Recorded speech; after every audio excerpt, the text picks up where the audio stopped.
La Universidad de Zaragoza quiere fomentar el aragonés a través de Internet y se ha unido a la Universidad del País Vasco, Navarra y Po para compartir herramientas de traducción que ayuden a pervivir a las lenguas propias de cada territorio.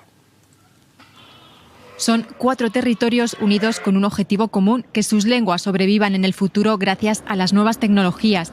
Para ello, mediante inteligencia artificial y durante más de 3 años de trabajo, se han creado ya una serie de herramientas y aplicaciones tecnológicas de traducción automática y reconocimiento y síntesis de voz. La digitalización la tenemos todos en el bolsillo. Para empezar, desde un teléfono móvil, cada vez tenemos que hacer más trámites a través de Internet. Y si nuestras lenguas minoritarias no están en el ámbito digital, desaparecerán. Por su parte, las universidades de Zaragoza, País Vasco, Po y Pública de Navarra se han comprometido a utilizarlas y a colaborar en su mejora.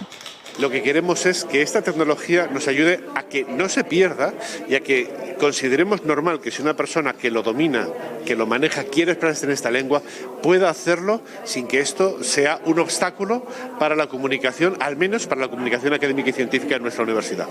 Es un paso más para crear una infraestructura lingüística transfronteriza que facilite la utilización del aragonés, euskera y occitano.